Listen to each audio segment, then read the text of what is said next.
Salam Ibu Bapak, Saudara-saudariku dalam kasih Tuhan Yesus Kristus.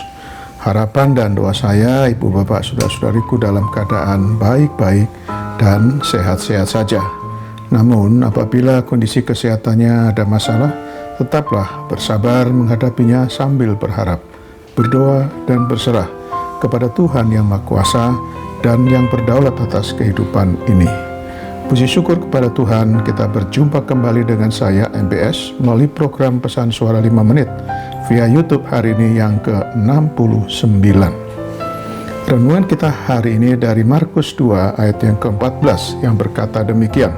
Ia melihat Lewi, anak Alfeus, duduk di rumah cukai. Lalu ia berkata kepadanya, "Ikutlah aku." Maka berdirilah Lewi, lalu mengikut dia. Tema renungan kita hari ini adalah Tuhan memanggil orang berdosa. Siapakah Lewi? Lewi adalah nama lain dari Matius. Dalam bahasa Ibrani, Matius berarti pemberian Tuhan. Ia tinggal di Kapernaum dan ayahnya bernama Alfeus. Profesi Lewi atau Matius adalah pemungut cukai. Ia ditunjuk oleh pemerintah Romawi untuk memungut pajak dari masyarakat, dari pedagang, dan yang melalui wilayah kerjanya. Lalu ia mengambil komisi dari pajak yang dipungutnya itu. Kebanyakan pemungut cukai memungut lebih dari yang seharusnya, sehingga mereka mendapatkan keuntungan yang jauh lebih besar. Itulah sebabnya masa itu pemungut cukai dianggap setara dengan orang-orang yang kotor, hina, dan yang berdosa di mata masyarakat Yahudi, karena dianggap sebagai pengkhianat bangsa, keturunan Yahudi, tetapi kerjanya atau bekerja dan menjadi antek-antek pemerintahan Romawi. Mereka diibaratkan lintah darat yang menghisap darah bangsanya sendiri dan memihak pemerintah Romawi. Tidaklah heran jika pemungut cukai dibenci dan dikucilkan oleh orang-orang sebangsanya.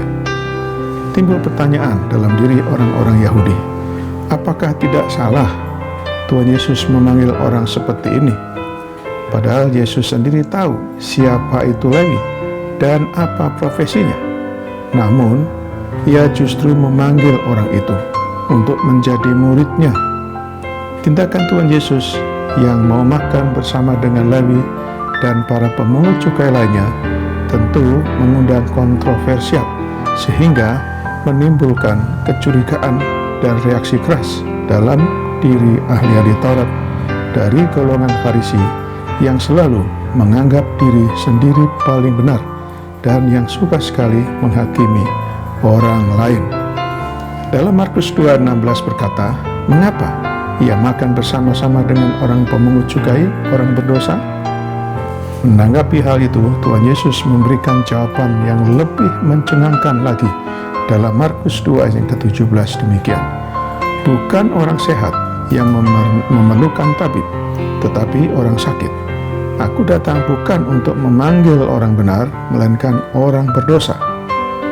Tuhan dengan sangat gamblang menjelaskan kepada mereka tentang maksud dan tujuannya datang ke dunia, yaitu memanggil orang berdosa. Sebagai tabib yang ajaib, Tuhan Yesus datang untuk mengobati, menyembuhkan, dan memulihkan orang-orang yang dalam tanda kutip sakit. Demikianlah renungan kita hari ini. Selamat beraktivitas dengan iman dan imun yang teguh. Tuhan Yesus Kristus menyertai dan memberkati kita selalu. Mari kita berdoa. Bapa di surga, kami bersyukur untuk firman-Mu hari ini. Terima kasih atas pencerahan-Mu bagi kami, untuk memahami dan mengerti kehendak-Mu ya Tuhan, bahwa Tuhan memanggil orang berdosa supaya orang yang berdosa diselamatkan, disembuhkan, dan dipulihkan. Karena itu ya Tuhan, tuntun dan bimbinglah kami selalu, agar kami bisa menjadi alat Tuhan untuk memanggil dan menyelamatkan orang yang berdosa. Kami berdoa bagi yang sakit, kiranya Tuhan berkenan menjamah dan menyembuhkannya. Kami berdoa bagi yang bergumul dengan berbagai masalah kehidupannya, Kiranya Tuhan tolong dan memberikan jalan keluar. Berkatilah seluruh aktivitas kami hari ini ya Tuhan. Dalam nama Tuhan Yesus Kristus yang telah mengajarkan kami berdoa. Bapa kami yang di surga, dikuduskanlah namamu. Datanglah kerajaan-Mu, jadilah kehendak-Mu di bumi seperti di surga. Berikanlah kami pada hari ini makanan kami yang secukupnya, dan ampunilah kami akan kesalahan kami, seperti kami juga mengampuni orang yang bersalah kepada kami. Dan janganlah membawa kami ke dalam pencobaan, tetapi lepaskanlah kami daripada yang jahat. Karena Engkaulah yang mempunyai kerajaan dan kuasa dan kemuliaan sampai selama-lamanya. Sekarang terimalah berkat dari Tuhan.